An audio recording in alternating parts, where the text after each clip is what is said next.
합격의 그날까지 강계빈입니다. 이번 시간은 제3보험의 일반론 여기서부터 진행 한번 해보도록 하겠습니다. 먼저 교재 한번 보실게요. 제3보험의 정의부터 보시면 제3보험이란 사람의 질병, 상해 또는 이로 인한 간병에 관하여 약정한 급여를 제공하거나 손해를 보상하는 보험이다 라고 해서 여기 밑줄 쫙 한번 쳐주시고요. 요거 정의죠? 정의는 항상 꼬마 노트에 정리 한번 해주시고 요런 거 정도는 꼭 암기해 주세요. 이게 보험업법을 공부하신 분들이면은 아실 거예요. 이거 보험업법에 대한 내용이잖아요. 그래서 요런 게 있다 정도만 보시면 되고, 자 하단에 보시면은 제3보험의 보험 종목 있죠. 첫 번째 상해, 두 번째 질병, 세 번째 간병보험인데 얘네도 마찬가지로 정의 정도 꼭 암기 한번 해주세요. 먼저 상해부터 보면은 상해보험이란 우연하고도 급격한 외래 사고로 사람의 신체에 입은 상해에 관하여 치료에 소요되는 비용, 상해 결과에 기인하는 후유장애 또는 사망 등의 위험을 보장하는 보험이다. 이렇게 키워드만 따가지고 암기 한번 해주시기 바라겠습니다. 그래서 요거는 나중에 또 이제 공부할 건데 급격 우연 외래 요게 상해의 3요건이거든요. 요렇게 체크만 해주세요. 더 공부할 거니까요. 그 다음에 질병보험. 아까 상해가 급격하고도 우연한 외래의 상해, 그러니까 외부에 의한 그 사고로 말미암은 그 이제 리스크를 담보한다라고 하면은 질병은 우리 신체 내재적인 위험 있죠? 그걸 담보한다 보시면 될 것 같습니다. 질병보험이란 질병에 걸리거나 질병으로 인한 입원 수술 등의 위험을 보장하는 보험이다. 근데 중요한 게 있어요. 하단에 보시면은 질병으로 인한 사망은 제외한다 라고 되어 있죠. 요거 밑줄 쳐주시고, 질병 사망은 우리 보험업법상 생명보험의 영역이죠. 그래서 제3보험에서는 이제 원칙적으로는 이제 담보를 할 수가 없는데 특약으로, 그래서 세 가지 요건 있었죠. 업법에서 아마 공부하셨을 거예요. 그래서 요 세 가지 요건 정도 있다. 그 다음 장 보시면은 보험업 겸용의 제한이라고 해서 하단에 보시면 세 가지 요건 있죠. 요 부분 여기 이제 2번 보시면은 대통령령으로 정하는 기준에 따라 요 부분 있죠. 부과되는 여기서 보험 만기는 80세 이하일 것, 그 다음에 한도는 개인당 2억 원 이내일 것, 그리고 환급금은 납입보험료 합계액의 범위 이내일 것. 요 세 가지 요건 있죠. 이게 예전에 문제로 한번 나온 적이 있었어요. 16년도였나? 그때 한번 나온 적이 있었는데 사실 이거는 업법을 공부했다라고 하면 다들 쓰실 수 있는 선이기 때문에 또 우리 3보험에서 그렇게 막 중요하지는 않습니다. 그래서 이런 게 있다. 대신에 포인트는 뭐다? 질병 사망은 원칙적으로는 생명보험의 영역인데 제3보험에서는 특약형으로만 이제 제한적으로 운용이 가능하다. 이렇게 보시면 될 것 같고요. 다시 앞쪽으로 넘어와서 간병보험 있죠. 간병보험이란 활동불능 또는 인식불능 등 타인의 간병을 필요로 하는 상태 및 이로 인한 치료 등의 위험을 보장하는 보험을 말한다. 체크 한 번만 해주시면 되겠습니다. 뒷장으로 쭉 넘어가 보실게요. 질병상해보험 표준약관 적혀있죠. 우리는 여기서부터가 진짜로 진또배기 시험 범위라 보시면 돼요. 아까 앞전 같은 경우는 요런 게 제3보험이구나 라고 이제 공부를 했다고 하면은 지금부터는 정말로 시험에 계속 나오는 애들. 그쵸? 제가 여기서는 또 잔소리 많이 드릴 거예요. 요거 암기하세요. 요거 체크하세요. 엄청나게 잔소리 드릴 거거든요. 그만큼 중요한 게 많다. 이렇게 봐주시면 되겠습니다. 자, 먼저 목적 및 용어의 정의 있죠. 자, 요거는 다 암기해 주세요. 얘네는 다 중요한 내용이에요. 그래서 그러니까 이게 시험 문제 나온다라기보다는 우리 답안을 작성을 해야 되잖아요. 우리 시험 문제가 요렇게 이제 요만한 이제 그 답안지에다가 답안을 쭉 작성을 하는데, 예를 들어서 뭐에 대해서 뭐 이제 논하시오 뭐 이렇게 이제 나온다 하면은 목차를 잡습니다. 여기서 이렇게 해서 쭉쭉 이렇게 쭉쭉 그리고 이렇게 쭉쭉쭉 쓰는데, 요런 데 쓰는 데 있어 가지고 정의 있죠. 요런 애들을 살려서 써주시면은 답안이 굉장히 풍부해지거든요.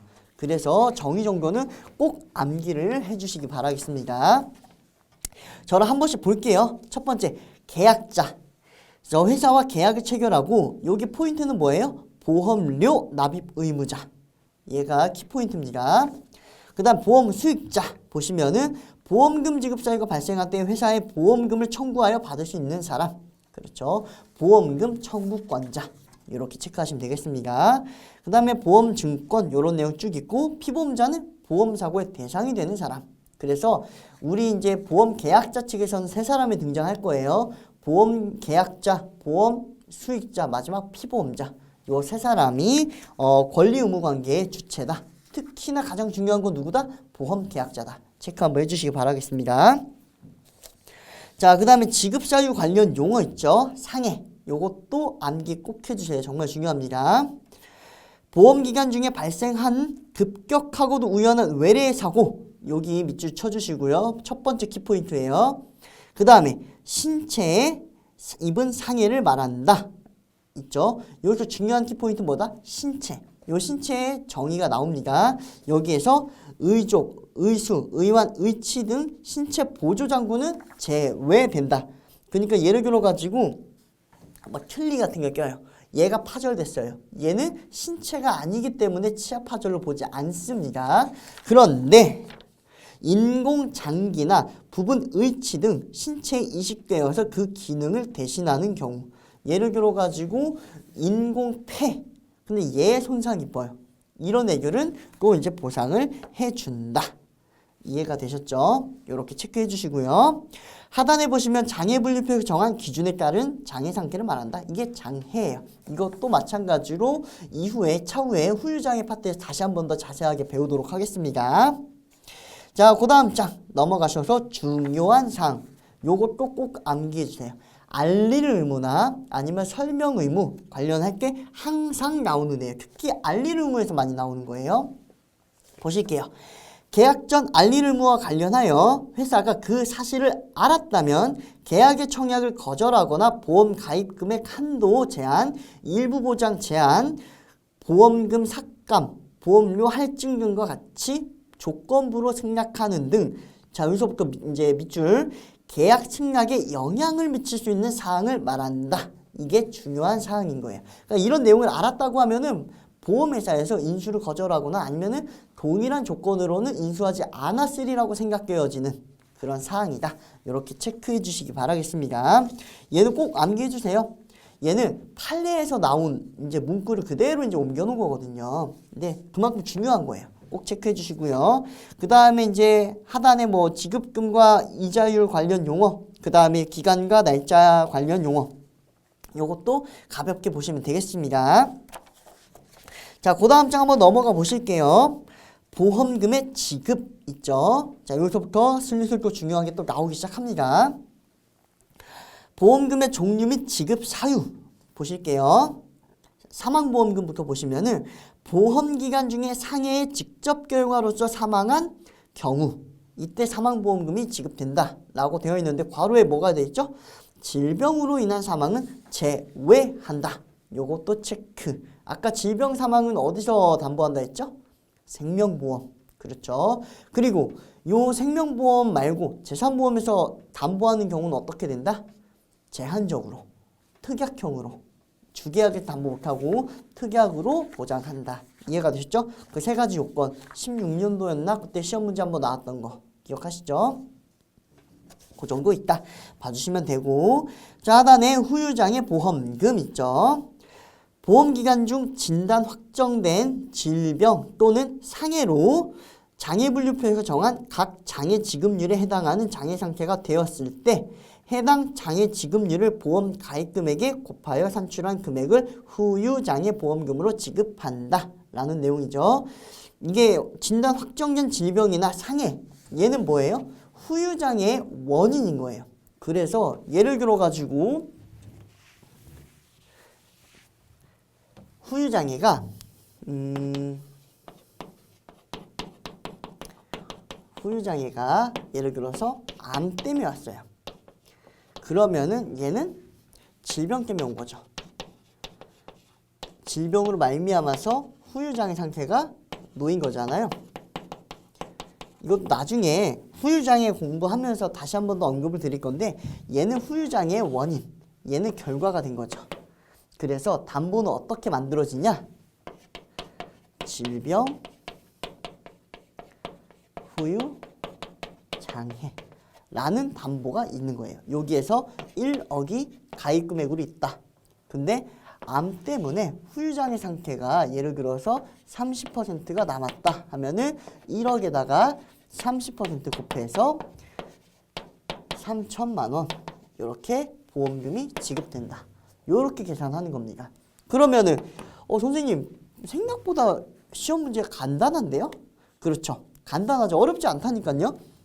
근데 우리가 포인트 잡을 거는 첫 번째가 이 질병이 어떻게 확정된 건지, 자, 암이라고 하는 애가 확정된 건지, 그리고 얘와 요 후유장애 상태와의 상당 인과관계 여부. 그쵸? 요 부분 확인. 마지막은 뭐예요? 요 후유장애 상태가 요 30%에 놓였는지를 확인하는 거예요. 우리 장애 분류표가 쭉 있거든요. 요 분류표 중에서 얘가 해당하는지를 찾는 거예요.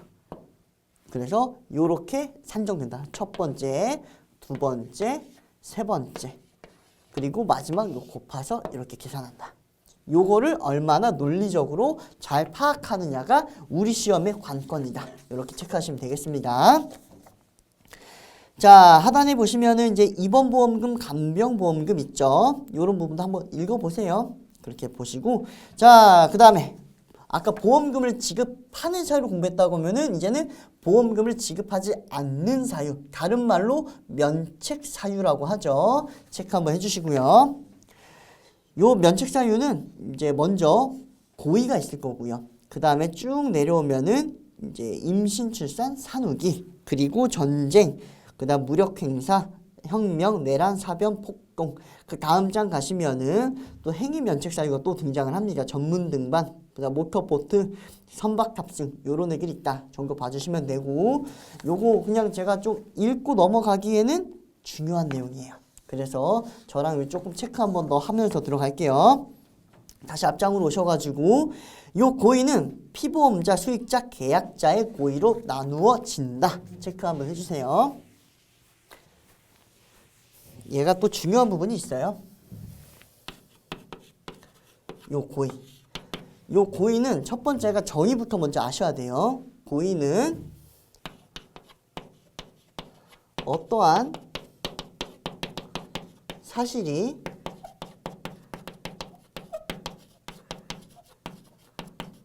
발생하리라는 것을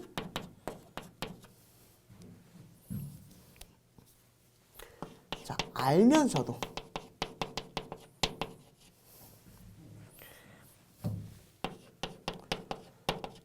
감행하는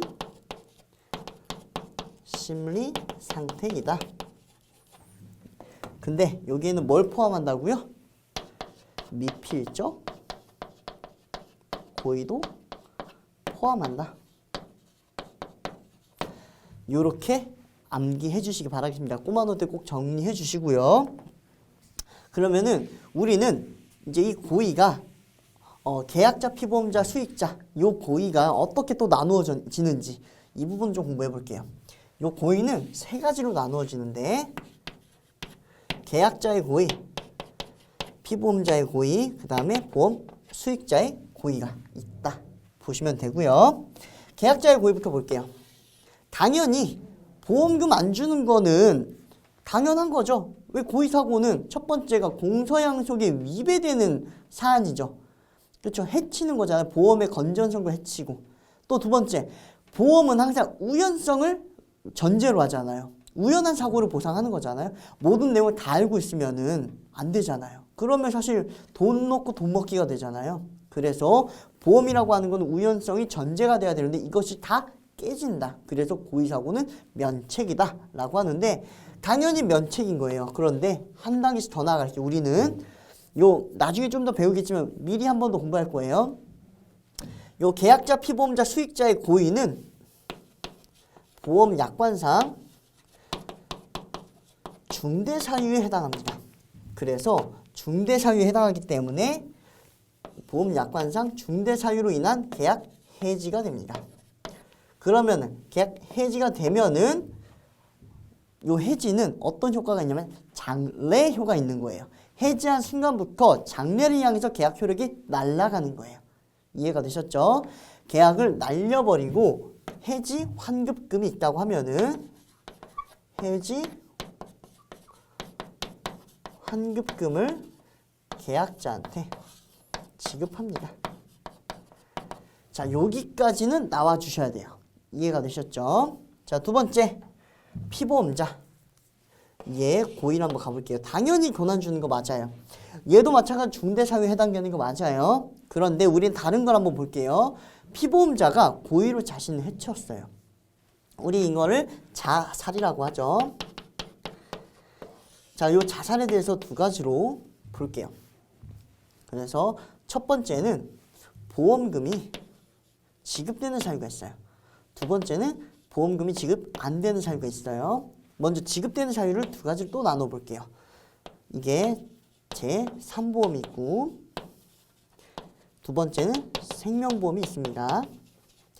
생명보험 같은 경우는 가입일로부터 보험 계약일로부터 2년이 경과했다. 그 상태에서 자살을 한 거는 일반 사망보험금이 나옵니다.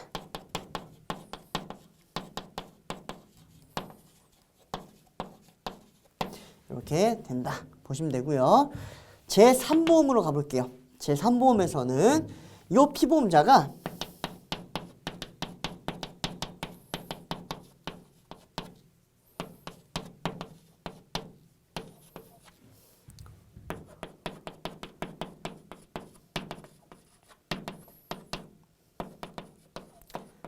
자, 심신상실에 의해서 자신을 해친 경우에요.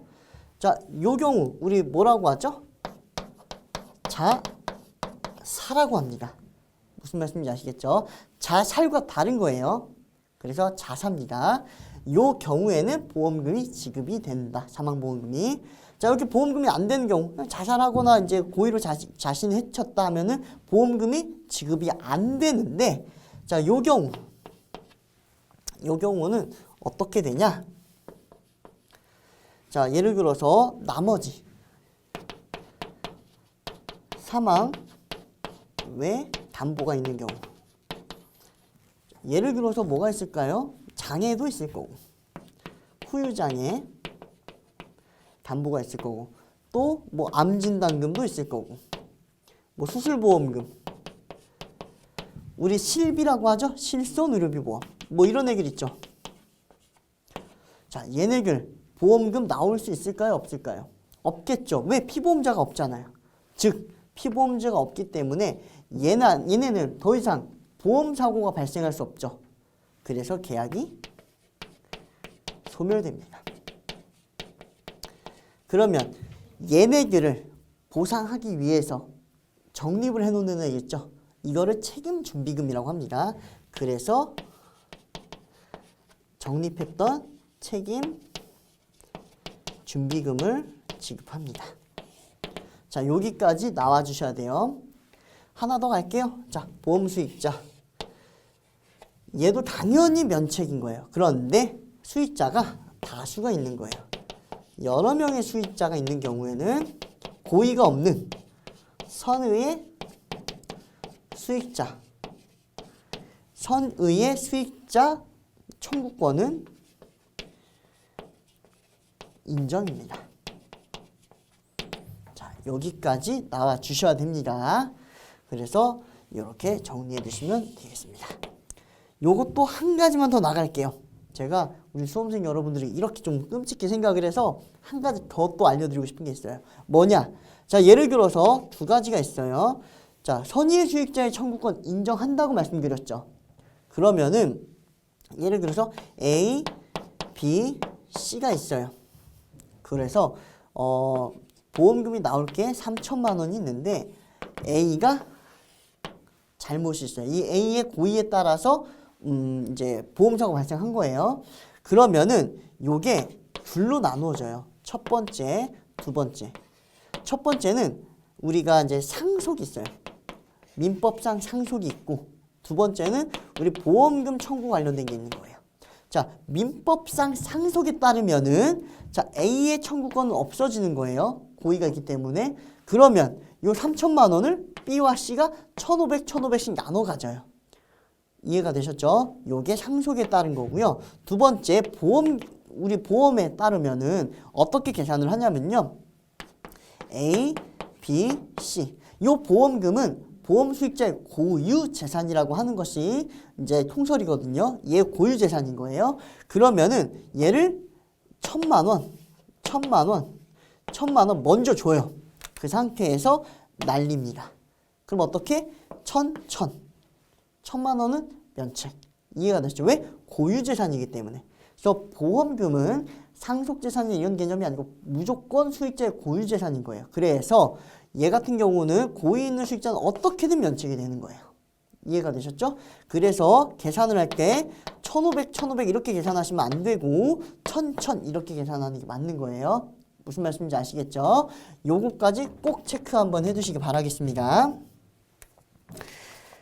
자, 그 다음에 이제 피보험자의 임신, 출산, 산후기 볼게요. 자, 얘도 면책 사유인데 요것도 한번 곰곰이 한번 생각을 해볼게요.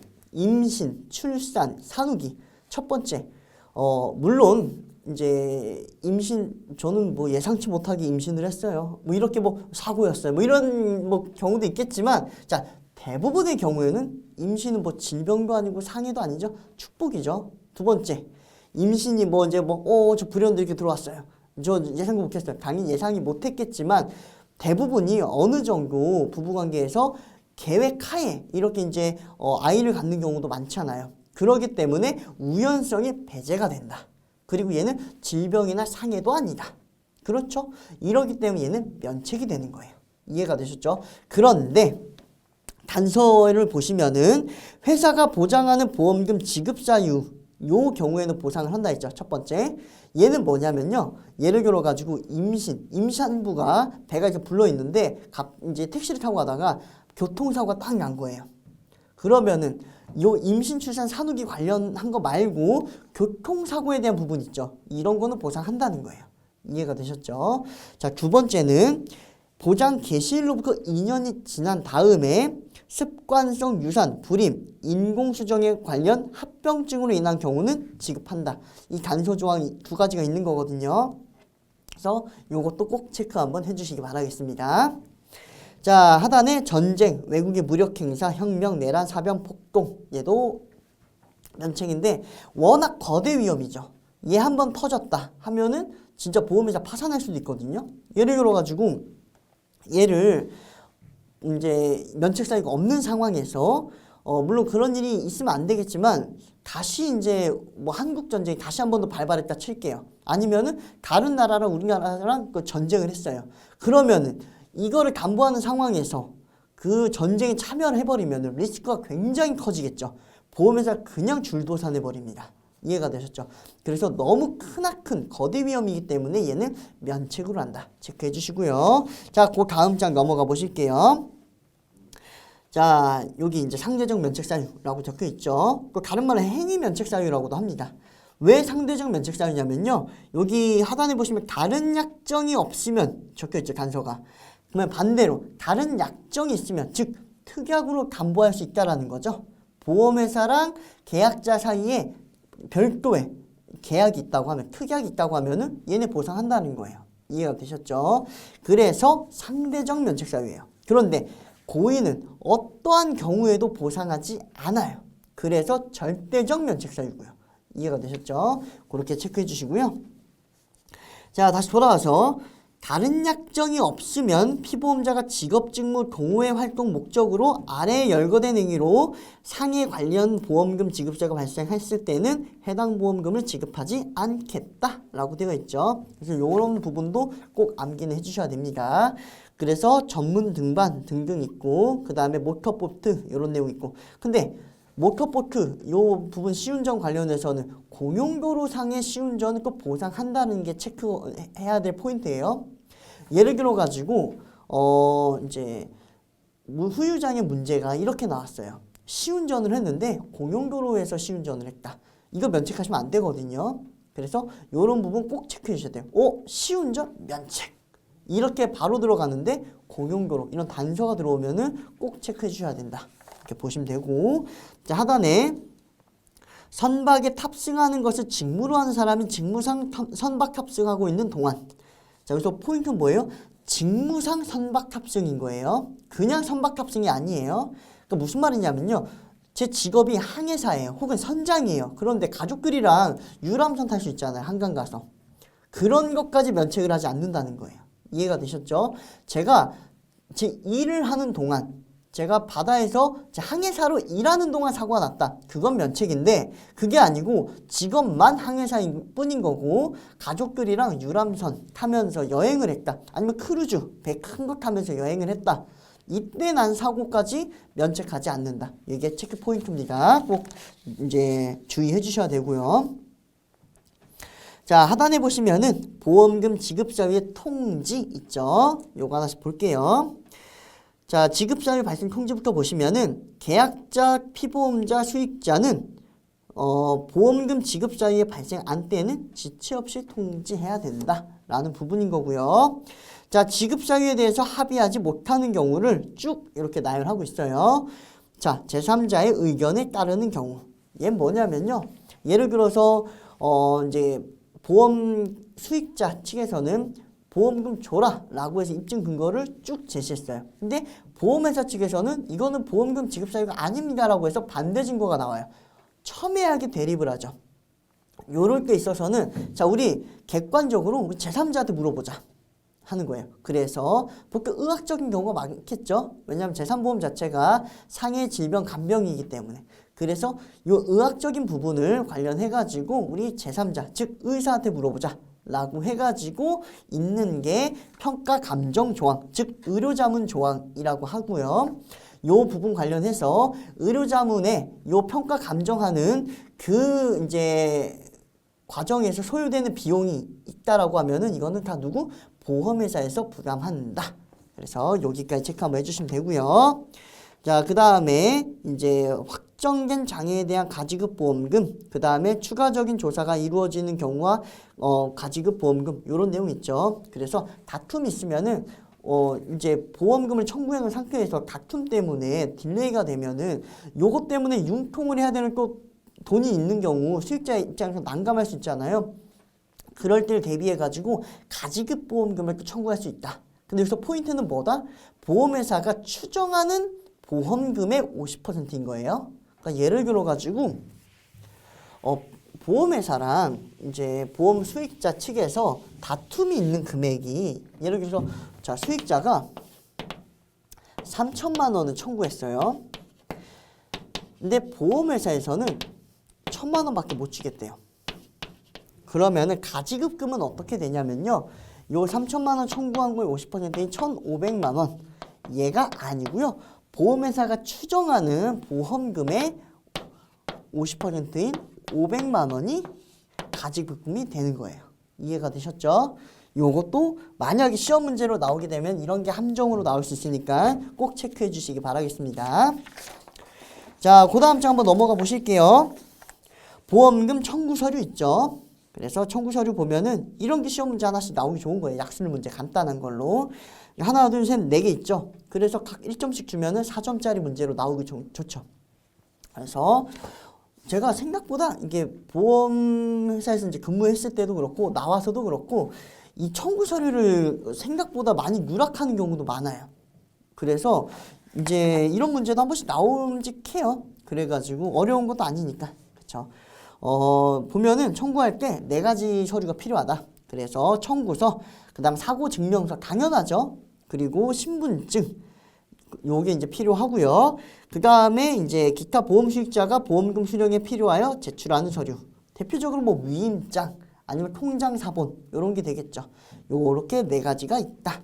그리고 사고 증명서 요건 당연한 얘기죠. 진단서 제출하는데 그냥 저기에 있는 김씨 아저씨한테 막 작성해달라고 하면 안 되겠죠. 의사가 발행하는 진단서를 제출해야 된다. 체크해 주시고요. 자, 보험금 지급 절차 한번 보실게요.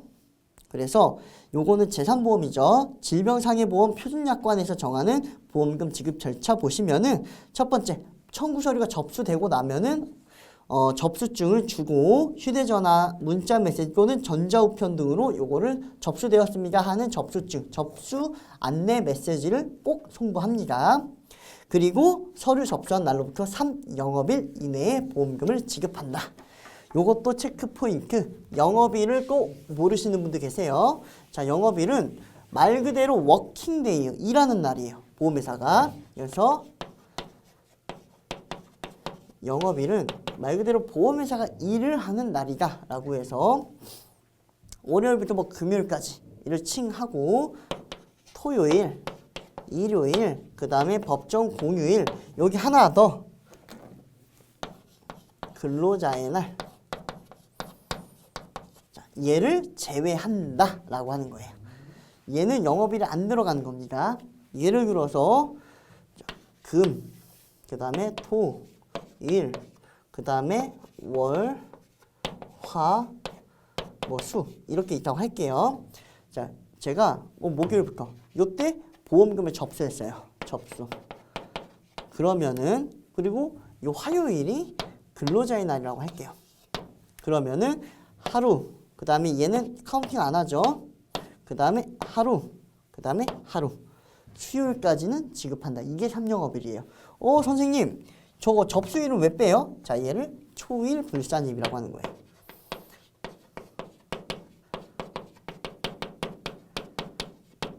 이해가 되셨죠? 접수한 날로부터 3영업일이잖아요. 그러니까 얘로부터 3영업일이기 때문에 얘는 빼고 초일 불산입 빼고 하나, 둘, 셋. 요때까지는 보험금 지급하고 목요일 때부터는 이자가 가산됩니다. 체크 한번 해주시고요. 자, 근데 이제 보험금 지급 사유에 대해서 조사나 뭐 이제 확인이 필요한 경우 당연히 그러면 3영업이라는 조사 다 못할 거 아니에요.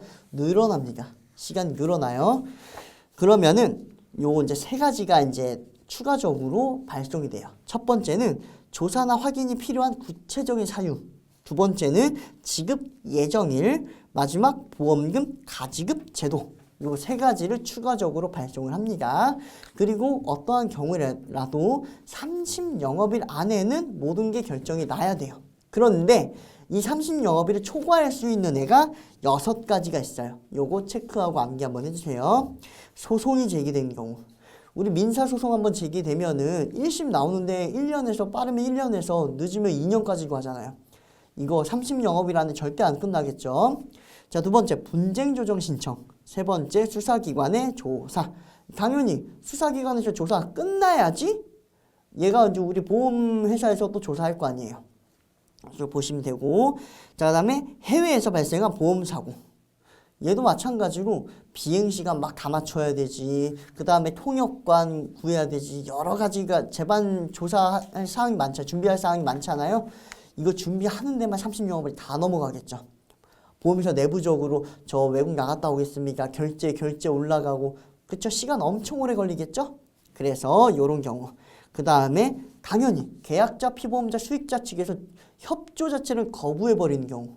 이런 경우도 조사가 안 될 거 아니에요? 마지막은 제3자 의견에 따르는 경우. 이런 경우는 웬 제3자가 의사잖아요. 의사 본인 진료 봐야 될 거 아니에요? 이거 한 넉 달 뒤에 오셔 나 바빠요. 그러면 한참 뒤에 갈 수 있잖아요. 30영업일이 초과될 수밖에 없다. 그래서 이렇게 정리하시면 되고. 자, 그 다음 장 한번 보실게요.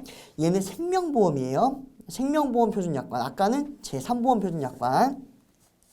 생명보험 표준약관은 제3보험이랑 비슷한데 딱 하나만 달라요. 얘는 조사나 확인이 필요한 때에는 10영업일까지 늘어난다. 원칙은 뭐예요? 3영업일 땡 하고 나서 이자가 막 가산되잖아요. 근데 생명보험은 10영업일까지 조사를 할 수 있다. 그러면 거기 때까지는 이자 가산 안 돼요. 그거 넘어가면서부터 이자가 가산된다. 이렇게 정리해 주시면 되겠습니다. 자, 하단에 보시면은 보험금 뭐 지급 지연에 따른 이자랑 뭐 이런 내용 있죠? 한 번씩 읽어봐 주시면 될 것 같아요. 어려운 내용 없으니까. 자, 그 다음 장 쭉 넘어가 볼게요.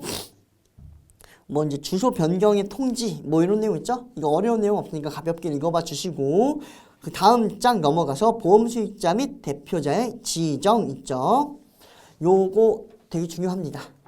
야, 보험 수익자 같은 경우는 계약자가 지정하거나 변경을 할 수 있어요. 그래서 이거는 계약자의 고유의 권리예요. 그리고 얘는 형성권이에요. 그러니까 보험회사에 그 동의가 필요 없어요. 저 수익자 A에서 B로 바꿀게요. 동의 좀 해주세요. 이럴 필요 없어요. A에서 B로 바꿀래요? 하는 순간 바뀌어지는 거예요. 이해가 되셨죠? 이게 계약자의 보험 수익자 지정 및 변경인 겁니다. 그리고 요거 때문에 제가 체크 한번 하려고 하는 겁니다. 자, 보험 수익자. 수익자가 지정되어 있다. 라고 하면은 어떻게 된다? 보험금은 이 지정 수익자한테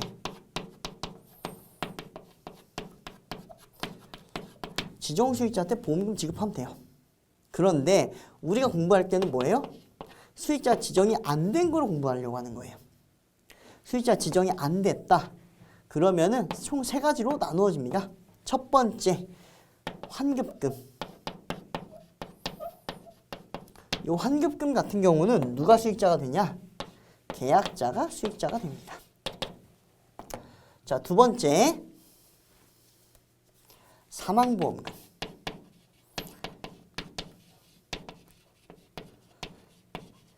얘는 피보험자의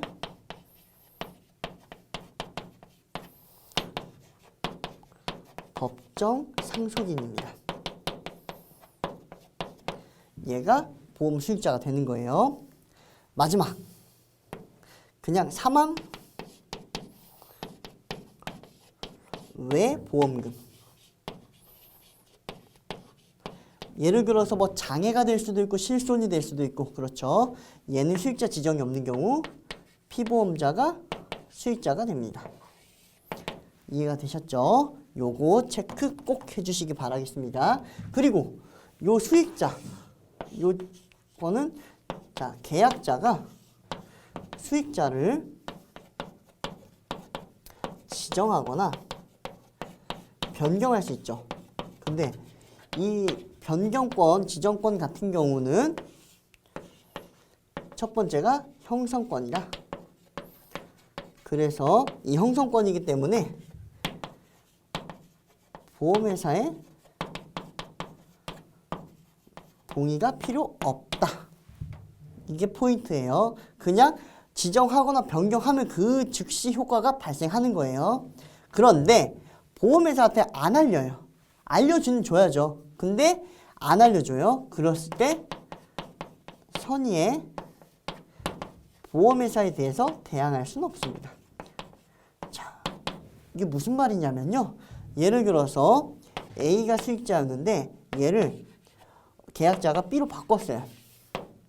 이 상황에서 보험회사한테 안 알렸어요. 그 상황에서 보험금 지급 사유가 딱 발생한 거예요. 그러면은 보험회사 누구? A로 알고 있으니까 A한테 지급할 거 아니에요. 이 부분 관련해서 야, 내가 이거 B로 변경해놨고 이거 형성권인데 야, 이거 B한테 줘. 이럴 수 없다라는 거예요. 안 알려줬잖아요. 이해가 되셨죠? 알려는 줘야 된다. 그렇게 체크해 주시면 되겠습니다. 자, 나머지 거는 한 번씩 쫙 읽어봐 주시면 될 것 같습니다. 자, 이렇게 우리 그 재산보험 이론 및 실무 이제 총론부터 시작해가지고 표준약관을 이제 일부 좀 공부를 해봤어요. 어떻게 좀 이해가 좀 되셨는지는 모르겠어요. 근데 워낙 또 생소한 내용이고 어려운 내용이에요.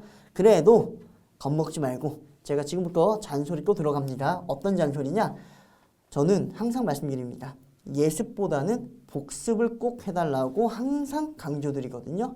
자, 무슨 말이냐?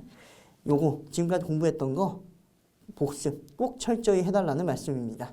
그래서 암기장 꼬마 노트에다가 정리하고 자주 봐달라는 거는 꼭 봐주시고, 그 다음에 지금 뭐 이제 몇 장 공부 안 했잖아요. 지금은 공부하기, 복습하기 되게 좋은데 이게 쌓이면 엄청 많아지거든요. 그래서 복습은 꼭 그때그때 복습해 주시길 바라겠습니다. 이번 시간도 긴 시간 공부하시느라 정말 고생 많으셨습니다. 감사합니다.